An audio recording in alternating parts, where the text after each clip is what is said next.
peace, and grace, Kingdom family. This is Darius Dior with Thinking Kingdom Media, back again with a very special guest, man. I want to give a salute and a shout out to my big brother here, man. Welcome to Thinking Kingdom Media, where we have real conversations with real people. We share real music here. And if for the people that don't know you, my good brother, can you tell us a little bit about who you are real quick? Sure thing. Thank you, Mr. Darius, and Thinking Kingdom. I'd like to thank you for having me on, interviewing me. I think this is about my first interview I've done since we got started on my project. Yeah. First of all, my name is Kelvin Capers. I'm the COO of Spinning Ricker Productions, LLC. That's my production company. Darius is here. He's helping me with my project, which is titled My Sex Crazed Family. And to take it from the title, yeah, it's a dramedy. Part drama, part comedy. And we're going to try to market that, get it on a streaming service to you all as soon as possible. Trying to land that streaming service deal. It's a little too raunchy for primetime TV. So it's not ABC, NBC, or CBS ready.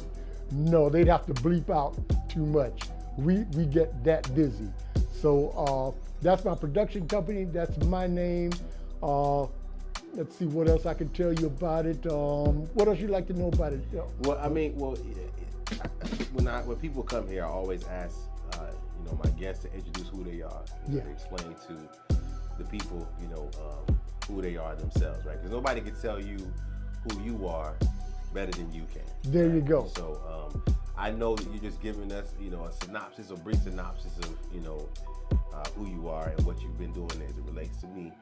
But if you could give us some context on, I don't know, maybe your earliest, maybe influences, right? That probably tell us why you are now making something like what you're making with me, which is something called My Sex Crazed Family. Like, can you give us some context? Because I know you better than my audience does, right? Right. People I know have looked at your work and they've judged you. Yeah. And they've judged me for even working with you. But one thing I respect about you and I love about you is that you were upfront and honest with me, right? And you said, look, bro, this is what it is. This is what it's going to be, right? And that was probably part of the reason why I took this project on with you, because it's not like me, right? Right. Okay. Gotcha. Right. Okay. And so if you could just give us some early context, man, on, so maybe your earliest influences. Gotcha. So we can know who you are today a little bit better. Got it. Excellent. Okay. All right. I'm 60 years old. You may be able to tell that if the gray is picking up on camera, I got plenty of gray up there. Right. My earlier influence, I was born in 1963. Okay. Loved to laugh. I was a huge laugher as a little boy. I mean, I was every comedian's dream to have in an audience because I was real easy to make laugh and I didn't know when to quit. Right. So, and I had asthma. All of this, just pay attention to everything I say because it's got a reason. It'll come out later as I'm talking why you'll understand. Yeah. Having asthma as a little kid, Richard Pryor almost killed me because I had trouble breathing already by having asthma. Yeah. Richard Pryor was my biggest comedic influence back when I was 5, 6, 7 years old watching TV. Yeah. So right then, I knew pretty much what I wanted to do. Yeah. I like so many other people, comedians and actors, if you're doing comedy, we want to be like Pryor. Yeah. Everyone wanted to be like Richard Pryor. Yeah. I've done stand-up, done it about 9 times, but believe it or not, I don't like to talk that much. That's why I keep it short and sweet and to the point. Comedians, stand-up comics, they have to talk so much each day. Some do 2, 3 shows a night, 7 nights a week, 6 months, take some time off, or 5 nights a week, 6 nights. I don't like to talk that much. I'm sorry, people, but I can write comedy. So therefore, I like doing movies and TV shows scripted where I get to practice some of what I wrote for stand-up years ago. So you're talking from age 7 when I started trying to be funny up until age 60 and trying to break in this business since my early 20s when I was getting out of the military, which we'll talk some about that also. Yeah. But just to give you that background of how I got to be where I am. So I started writing, I started trying to be funny around age 7 or 8 after I learned how to read. Yeah. And give you the cute story behind some of that, how it all started. 'Cause I can tell you about the first joke I think I wrote. And so that's the story that's coming up now. All right. So being young and naive, 7, 8, 9 years old, I go to the library and check out the joke book. Now being that young and naive, now remember, I didn't pay attention to all the people's names in the book that done checked it out, Yeah. that knew all these jokes already. I think I got something new. So I learned the jokes in the little joke book. I go to tell them to my family and friends. They already knew the punchline. and I'm going to tell you the joke I wrote. And many of you out there in the audience, you probably attest to that fact, attest to it because you're my age. The joke was, if 10 cats were in a boat and one jumped out, how many were left in the boat? So naturally, the answer was 0 because the answer is none were left in the boat because the other 9 were copycats. Now that's the joke. Old joke, way back from the 60s and 50s. Everybody knew the answer. And so when I found out my relatives, they all knew the answer. It wasn't funny. It was corny as hell. Right then, I decided to change up the punchline. So I wrote my own punchline, and that's the first joke I remember creating in my life. So I went back to them again because I knew they knew the joke and the punchline, but they didn't know my take on it. Yeah. So I go back. I say, well, if 10 cats were in the boat and one jumped out, how many were left? Kelvin, we know that. None, because the other 9 were copycats. I said, ain't wrong. 9 were left because they said they weren't going to follow that fool. And so there you go. And it caught a little laugh and chuckle out of them too. And I think that was the first joke I believe I wrote in my life where I changed the punchline. And I've been pretty much doing it ever since. I've I've taken other comedians' jokes like so many of us. You add your own punchline to it. You change it around. You do this, that, and the other. And like, give you another example of a joke I changed that J. Anthony Brown and George Wallace did on the Tom Jordan Morning Show to give you an idea of my scope and range. Okay. So they're always doing your mama jokes at each other. And so I think Jay told George Wallace that his mama was so fat that she passed in front of the TV and he missed 3 episodes. Okay, so that was pretty funny. So I came along, I heard it in my truck, I added my own little bit to it. I said, yeah, I would have missed more episodes than that, but luckily she was running. So there you go. And so you always, comedians come up with jokes, we add to it, subtract to it, and make a funnier joke. So that's to give you an idea of my mind and how it works, and along with other comedians, and how long I've been doing it. I got jokes from way back. I got written down. The sad part about it, I lost many of my jokes. And to tell you how it happened, back when we had mini cassette players, 90 mini cassette players, I had about 30 of those filled with jokes when I had my own mobile home before I lost it. And I had them in a little container. And I misplaced it when I moved. So a lot of my comedy is on that, and I need to dig through storage and find it. But yeah, that's just to give you an idea how long I've been writing jokes. Yeah. And so now, combining that with a high sex drive as a teenager, then you combine comedy and sex, and that's how we got to my sex crazed family through the years. Being this little sex perv that I think that someone considered me to be, and that's how I came up with that. But I do have a religious background, but my beliefs are different than many other people, which you'll find out about them along and along. Scripture can be interpreted in so many different ways, and everybody's got their take on it. But for me, I think I progressed beyond the letter of the law, because I found scripture to have a spiritual meaning to it, whereas many people take the physical meaning. And I think God has shown me is a deeper spiritual meaning which he fulfilled, and human beings can't do that. So to me, I'm on point with what I believe. And that's just it. That's it. So I'm not trying to necessarily win anybody else over to my religious beliefs, but I do have a spiritual background also, because I got a spiritual Bible study page online, The Secrets of Truth and Life, spiritual knowledge page. It's just to give little pointers to people who are interested here and there. You can Google it's a website, plus it's on my Facebook page, Kelvin Capers. But I got Spinning Ricker Productions under my Facebook page for those who want to go and follow the show and what we're doing, et cetera, et cetera. But go ahead, what you got there? Spinning Ricker is a very interesting name. I just want to say, man, I enjoy working with you. Thank you. I enjoy working with you too. And I really do.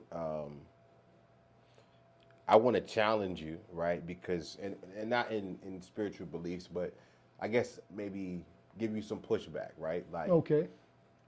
The content, even with you giving us the context, right, of how you got to be who you are, where you are right now. Mm-hmm.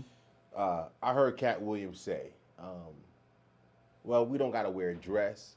Black men don't have to be emasculated for things to be funny, right? And this is one of the things that I agree with him on, right? And I was like, wow, look at the history of all the black men that have worn dresses in Hollywood. Yeah. Right? And so, and you mentioned something about breaking into the industry. And then I also want to note how diligent you've been about your idea, right? And that's another part of the reason why I love working with you, because no one is going to stop you or change your mind about what it is that you're doing right now. Right. Yeah, you get that. I get that. Yeah, because that's right. I got so many years of experience in spirituality, religious knowledge, and my perv part and the comedy. Right, in that, because and then there's people that I know have been, men that I know have been, victims of child abuse. Right. Yep. Rape. Even one of the people that I showed, I forgot that he had been abused as a child. Oh, yeah. And so I was like, man, I forgot. But I guess my question to you is, how do you reconcile, or are you even in the mind frame of thinking about how people would feel about the running theme, right? Of the show. Especially in the early episodes. Right. And so black men that, specifically the ones who may have endured some kind of abuse, right? Whatever the case may be. There you go. Yeah. And first of all, the show, like any other show, and I'm not saying that this isn't a show about men being abused, right, or anything like that. Yeah, I know what you're saying, but yeah, the show it isn't for everybody, and everything is going to have controversy. I can say hello or good morning to you. I've done that to other people, and they have a problem with it. They have a problem with what I said, how I said it, how I approached them. What you always pretty much going to have controversy. This show, like any other show, is not for everyone. I'm not trying to win over people necessarily who it's not for. And I understand it's going to have its critics. It's going to have its naysayers. Yeah. It's going to have people that tell us, you shouldn't do that. You shouldn't say that. Did you think about this person being abused? All that's going to be there. But all I can tell you is we're trying to entertain. This is life. Yeah. All those things happen in life. I'm just trying to get a comedic take on certain things to make people smile. I'm not trying to tell you what to believe, how to believe it. I'm not making fun of your situation, what may have happened to you. I'm just being entertaining. But the show is not for everyone, like all other shows. I'm not a sports buff, as my family would tell you. I'm not. But you don't see me picketing the NFL or the baseball league to cut out sports. But you're going to have people who try to control or get you canceled. I'm looking for cancel culture. They're going to try to do that or whatever. But it's not for. All I can tell them is it's not for you. If it's not for you, don't watch. I respect that. I respect that answer. I do. I respect that. I think it's important for people to get your take. There you go. Right. That's right. The And I'm person glad, that created it. right, and I'm glad you're giving me this forum to try and get that out there so they can see. Yeah, because I don't intend on changing it for them. All I can tell you is it's not for you, don't watch. If you're easily offended by stuff like that, don't watch. Because Yeah. there's certain people who, they're not going to listen to R. Kelly music anymore. Okay. If that's you, I understand that. Two follow-up questions with Yeah. this, right? Go ahead.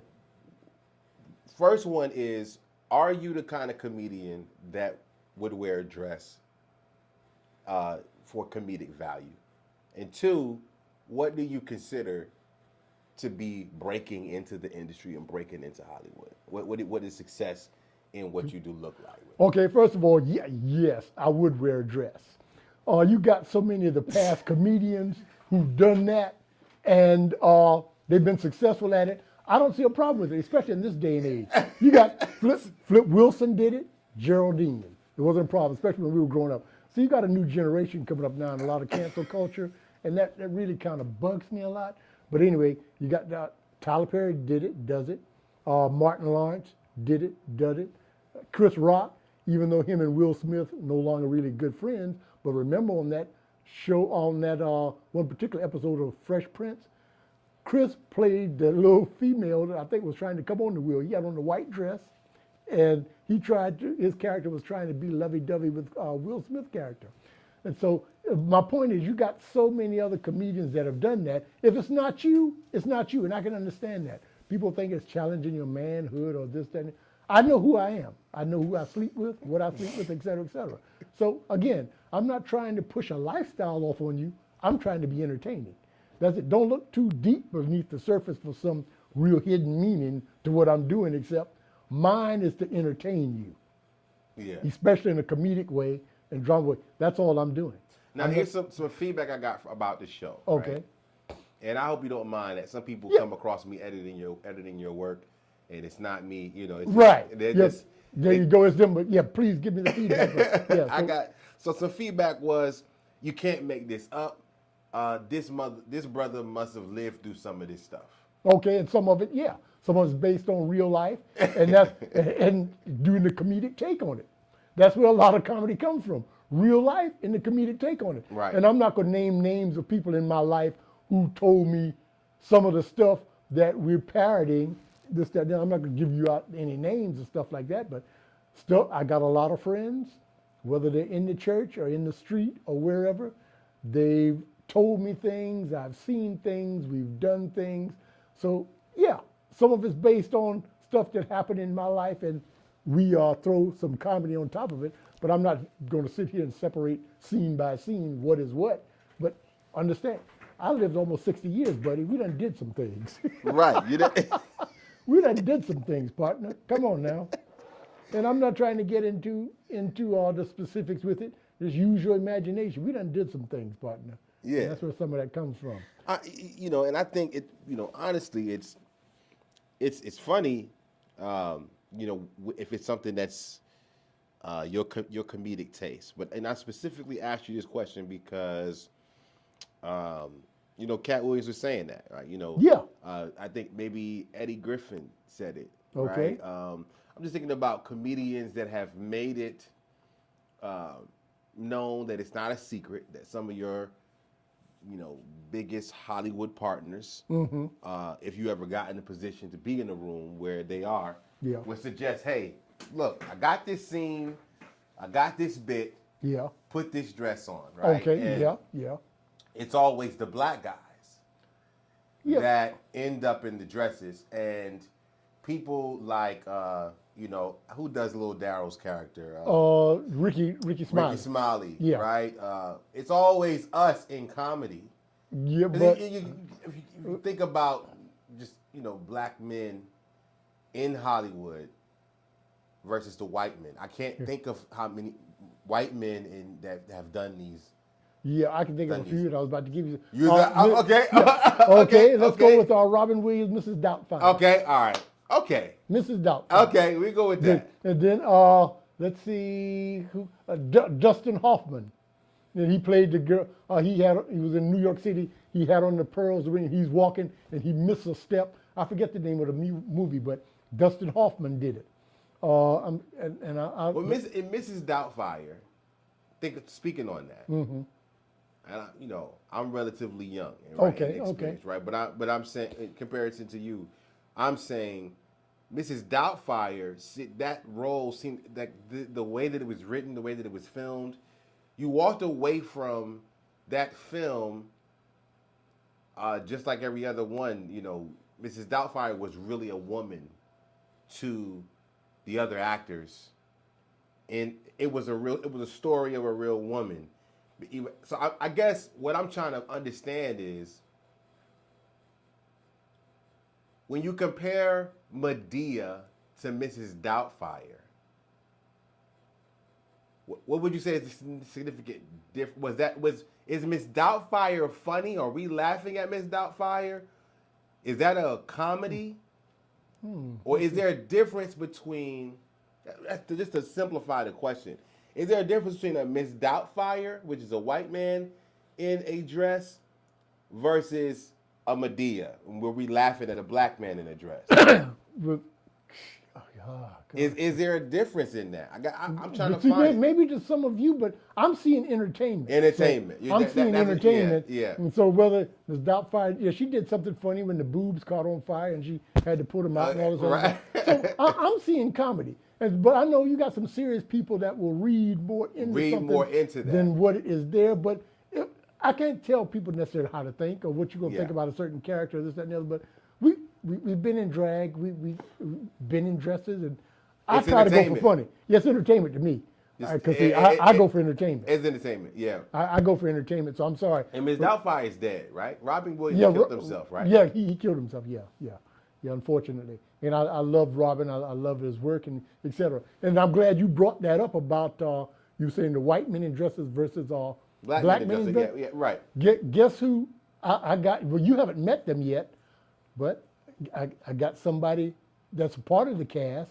We've already talked about it. He and his gay lover.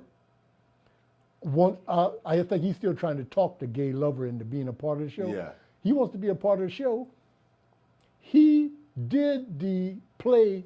What do they call it? What was that musical that was so popular? Hairspray. Okay. I think it was Hairspray. And he dressed up in drag. He's a Caucasian dude. Caucasian guy. Yeah, he's supposed to be part of my show later on as we get picked up in the episodes to get a contract. He wants to be a part of the show, and he suggested he be in drag and do the show. And his name is Rob. I'm not going to give you his last name yet because he's a part of the show. And this is a white, straight man. No, he's gay. Oh, he's gay. Okay, all right. White, gay man. Yeah. Well, from my understanding, he is. They never came out and told me, but other people told because they lived together. Other people told me. So let's not go out in the field. I got you. Let's not do that. Yeah, you're right. Okay. So, but yeah, he already told me he wants to be in drag on my show. On your show. This has been talked about, so it's pretty much an oral agreement between him and I that he's going to do drag on my show. He'll be in a dress, and he's a white dude.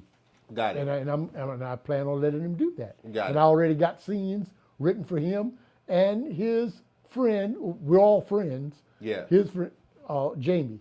I already got scenes written for Jamie. And to me, it's funny. It's some funny stuff coming up. Okay. So let's not just put it off on black dudes. I see art. Okay. Certain people I know, they want to question the man's manhood and all this blah, blah, blah. I understand you thinking that way, but other people's business, who they're sleeping with, is their business. Yeah. I don't care about that. I care about the art and what's coming across. And it's all a part of the business. Even at the highest levels, there's actors who turn down jobs because they don't agree with what's being written. There you go. Yeah. They're not. And they have a right to. And they're not obligated to do it. That's right. They're not.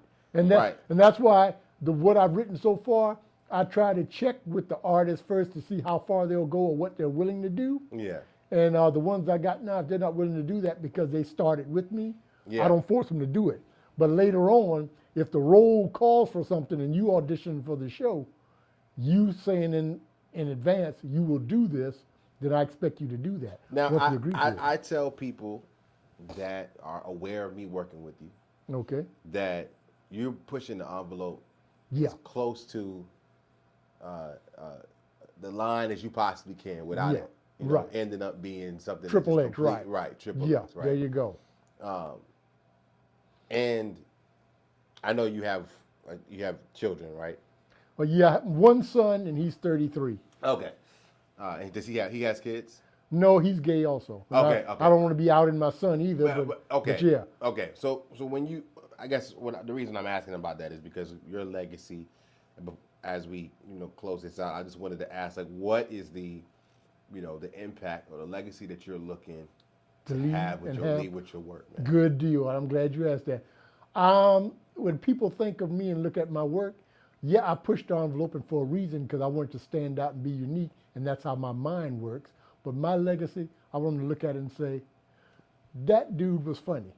He took a chance. We know it's not for everybody, and I understand that too because you're not going to please everybody in case the younger people growing up who think you can. Let me break this to you. You can't, and you're not going to. I'm not going to please everybody in Hollywood. I'm not going to please everybody in the United States. I'm not going to please everybody in the world. This show is for whomever finds it entertaining and funny. If you don't find it that way, please change the channel or don't look. And that's just as simple as I can put it. Because I could do another show. I could do a serious movie, a drama. Many people will criticize that. They won't like that. They won't watch it, and some will be fans of it. Everybody's got their fan base, and everybody got their fans, and that's just the way it's going to be. So my show is for the fans. Whomever finds it funny and entertaining, that's who it's for, and that's what it's about. So therefore, I don't intend on changing it up because, to me, I'd be a fool to do so because I already reached a point in my life where I know you cannot please everybody, and you're not going to. So And you you might as well do what you want to do. That's right, and that's some of the advice I read about showbiz a long time ago when I was trying to write a script. I kept, by Hollywood standards, I kept getting it wrong. And one piece of advice somebody somewhere gave me on the internet said, write for you. Write your story, write what you want to tell, what you want to do. And that's what I did. And I realized, because you're not going to please everybody. And even Will Smith came out and said, you think, I saw him in an interview once, said if you think you're not good enough to write a script for showbiz, I've seen some scripts, he said. They weren't up to par. And these people made it or whatever. I even seen another script written line by line right underneath each other, not even in correct format. And I think that was a blockbuster hit. They just wrote like Jim, line, Susan, line, right. Yeah, not even in The correct script format that says a minute per page. Yeah. They just wrote it right down the line. And that movie was a big hit. I don't remember the name of it offhand, but they were showing sample scripts online and what made it. So it's all about who you advertise to. You got racism in the business. Let's keep it real. Racism in the business. They hold some of us. You got sexual assault stuff going on. Yeah. Classism, blackballing. There you go. All that's there in Hollywood, and we got to deal with just that. like any other industry. Right. It's just there. like in your corporate office at your job. Thank you. Just like anything else. Thank you. It's all there. And I'm just trying to be entertaining with mine. Like I said, I'm not here to preach my religion down anybody's throat. I'm not trying to make you like the show. Either you're a fan of it or you're not. And that's why I'm not changing mine up, because all the movies that made it, I can criticize some movies that were blockbusters. And I watch certain movies in particular over and over again. I've seen mistakes in what they've done, but it still became a blockbuster hit. And so I'm not going to turn against the movie because I see a flaw or error in the shooting or what they did. I'm still a fan of the movie because nobody's perfect. We don't get this stuff right all the time. Right. But at the same time, I'm trying to be entertaining for a certain group of people. That's one of my actresses right there. She's calling me now. Yeah. I'm trying to be entertaining for a certain group of people who like it. I'm pushing the envelope because I don't see another black show really being done to the point of pushing the envelope like I'm doing it.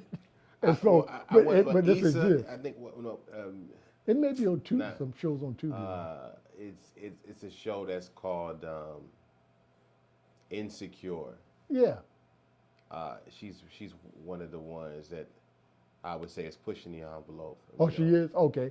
And a lot of the new ones coming out. So, like, I don't watch much TV, so that's why I made that comment. But sure, I know you got some, whether it's on Tubi or some other channels out there, Yeah. streaming service, you got a lot of people now that are pushing the envelope a little bit, and they're doing Yeah. something similar. But it's important. The point is, it's imperative that you do what you want to do, and not try to meet the standards of everybody. There you go. Because I'm like I said, harping back on it Because I again. think I think that's the reason. I was going to ask you this. I was going to ask you, why are you so? Why do you go so hard on your idea, man? Like, Right, yeah. I don't even try to, suggest things or like, Right, because right. I can read the room. Yeah, there you go. There you go. You know what I'm saying? Yeah, and I'm glad you did that I'm because saying- yeah, 'cause I got to do me. It's my project. So if it flops, guess who it's on? It's not on Darius because my sex crazed family flopped, and that's why I wanted to correct some of the stuff you left out. No, do it the way I told you because I don't want to go through life saying, Darius cost me that show. I listened to this brother. He cost me that show. I don't want to have that attitude toward you. If this show flops, guess who I want to blame? The only person I want to blame if this show flops is me. Don't want to have any hard feelings against anybody. Yeah. The naysayers, the ones who criticize it, talk against it, hate it, I don't want to blame them either. Right. Because it's not their show. It's Yeah. not for them. And I don't want to blame Darius, me. So that's why I want it done my way. So if it flops, guess who it's on? It's on moi, right Yeah. here. And that's it. That's all. So it's for the fans, not the critics. And I've been saying this for years. I entertain for my fans, not the critics. Yeah, yeah. So the people that don't know what's happening, they probably are hearing this conversation. Okay. Tell us what you want us to do. Yeah. Tell us what you. We like you. You were good. Good. Here I'm you glad. are. We're fans now. Yeah. All right. Tell us what you want us to do. What I want you to do. If you know somebody that can help get us on streaming service, please contact me on my Facebook page, Spinning Ricker Production. It's under Kelvin Capers. There's another Kelvin Capers, and we were friends on Facebook too. He lives in Charleston, South Carolina. And I think I might inherit some of his bad debt because people are bugging me about it. You got a Kelvin Capers in Charleston, South Carolina. That's not me. I'm Kelvin Evan Capers.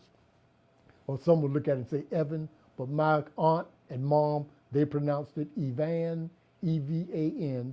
That's me, Okay. Kelvin Evan Capers, Spinning Ricker Productions, LLC, my sex crazed family. Please, if you got any contacts or insiders that can help get a streaming service deal, for the fans, I think they'll really love this show like your wife. If I can mention her, they would bring her up. Told me she's hard to make laugh. Yeah. This show made somebody laugh who's hard There's to several make people laugh. that has seen me working on your show. Yeah, they laughed at it. And They laughed at it. and that's all I'm about. And I didn't give them say a word. Right. I didn't give them any context. See, there you go. I They ain't just either. looked at it and saw it. They just looked at it and saw it. And that's me. Now the biggest question was what's going on here. Everything was kind of, they were like curious about wanting more information about what they were seeing so they could understand what's happening. There you go. But it's basically, it started out as living with my daughter. Here's a little background about the show. Yeah. It started out as living with my daughter, which you can find on IMDb. But because that was shot, as you saw, and you didn't even want to mess with that editing, because the sound was horrible, people. Yeah. The premise of the show, that's what I need to give you the background on how it Yeah. got to be what it is. I was working on a project, and I'm not even going to call that guy's name in Atlanta because he pissed me off. He just like a scam artist to me. I was working on his project, and we were working with a young lady who was living in a nice place, and we were doing her project. Mm-hmm. And I just got to thinking, what if she had a lifestyle over here in Atlanta that her deacon of a dad back in South Carolina didn't know of, a secret life, and she had to keep it from him. So that's what sparked Living with My Daughter. So then the character that's played by Stan Bolden, Harry, Harry James catches his wife. I said, well, he needed a reason to move out from his wife. So he catches his wife cheating, and he moves out and goes to live with his daughter temporarily in Atlanta because he's a truck driver, and stumbles upon her alternate lifestyle at night. So that's how Living with My Daughter came about. Well, we shot that, and as Darius can tell you, the sound was horrible. Yeah. It was so terrible, Darius didn't even want to touch it to try and correct the sound. Because I played a different character. I played Fester in that role. So I changed the format up a little bit, kept a lot of the same characters, and changed the name to my sex-crazed family. So it's basically about a guy named Leroy Tabb, that's played by me, and his wife. He owns several houses, and one of the houses he gave to his niece or let her rent from him because he took care of her from a little girl when her mom ran out on her. And so that's why her and her husband, played by Stan Bolden, Harry James, and his wife Martha James, who plays my niece. Martha is my niece in the show. That's how it came about. I just changed the format up from Living with My Daughter a little bit and made my sex-crazed family. So it's basically a comedic take on some of the sexual shenanigans that goes on in a household that many of you all don't get to see. And we just added a comedic take on it to make you all laugh. That's just it in a nutshell. So we got a lot more different comedic characters coming up. It's basically about the comedic sexual exploits of this family and what they go through. Yeah. That's basically it. Okay. Well, you told us what you want us to know. You want us to help you get this thing on Netflix or Tubi. And yeah, preferably. Preferably. Yeah. Preferably. And if I guess a follow-up question to that would be, how you measure success in terms of just like, what if we can't get it on there? What if, how are you measuring your success with producing this show? Well, one, we got other avenues beside those, and I'm one who believes in stick-to-itiveness and sticking to it till you get it done, because I didn't get this far by quitting and giving up. Yeah. So how do I measure that success? And see, me, it's about money, but it's not. It's not. I do this, to be honest, I do this because I love it. Yeah. This is my hobby. Been my hobby since, like I told you earlier. For a in the long interview, time, man. for about 7 years old. Yeah. I wanted to be like Pryor. This is my hobby. I don't do this necessarily to get rich in showbiz. So when I hear comments like what your wife said, yeah, that's my payment. That's your payment. I put this together with my retirement money. Right. Because I'm over 59 and a half, so I was able to dip into my 401k retirement and produce these shows. And so hearing comments like that from your wife and other people like that who've seen it and just love it and not reading too much into it, like I'm trying to send a message on this is how you should be in your life, sex-wise, religion. I'm not trying to send that message. I'm trying to entertain you and make you, no, it's not that deep. You're just supposed to look at it, laugh, and keep it moving. Keep on going about your business. So how I measure success, when your wife told me what she did, that was worth all the money I put in the show. If so anybody laughs or smiles from the work that you're doing, that's a success. There you go. That's it. And so the more I get the comments of, Kelvin, you one stupid ass, or you one stupid individual, or you one silly. But where did you come up with this? How did you come up? And I laughed. My brother was almost rolling on the floor when he saw it. Yeah. And he lives in Colombia. That's my pay. This is my hobby. That's how I measure success. I'm sure I want the $300 million for the show. I want the $1 billion for the show. I'll take it. And guess what I do with that money?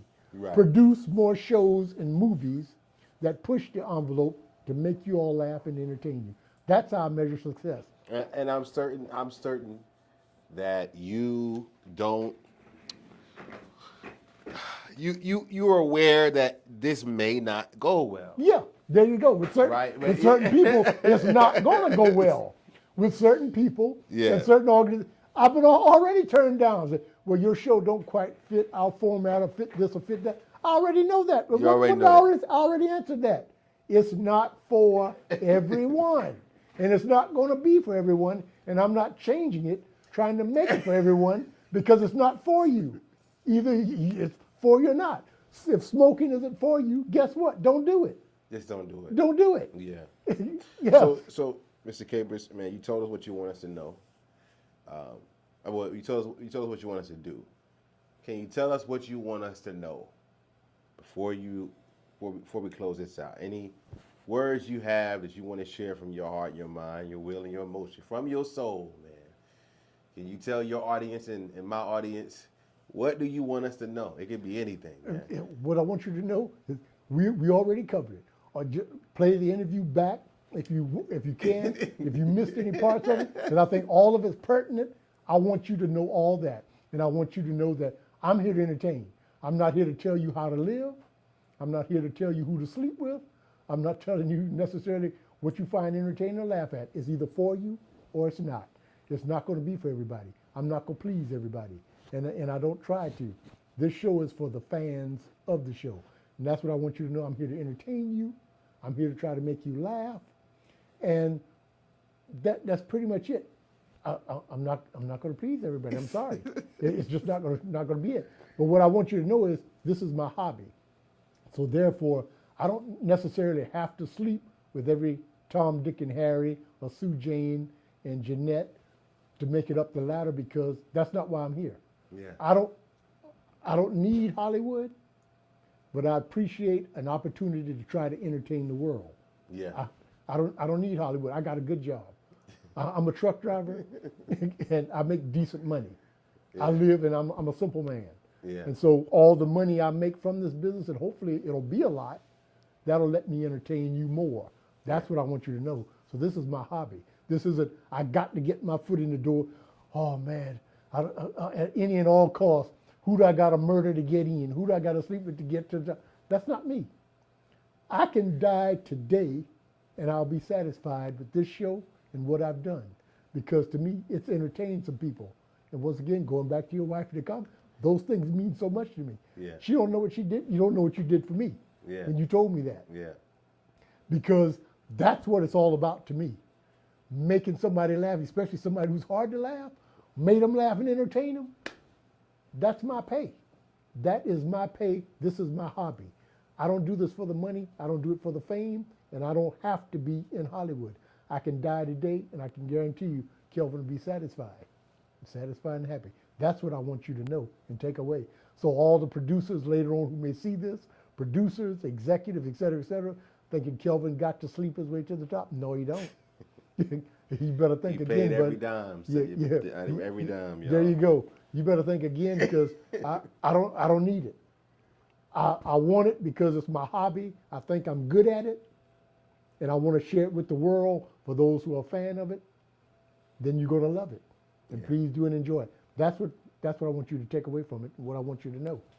No doubt, man. This is Darius Dior. This is Think Kingdom Media. I want to give a big shout out to everybody on Instagram, Facebook, YouTube that's checking in, and a salute to my brother Kelvin Capers for coming on, man, and letting us know his heart, sharing his heart, man. Y'all make sure y'all like, subscribe, and share, and comment on these links and on these videos that you see. It takes a lot of time, effort, and energy for me to put these things together. And you don't know how far it goes when you support fellow creatives like my brother Kelvin Capers here. Peace and grace to you again. It's Darius Dior, Think Kingdom Media. We out. Peace.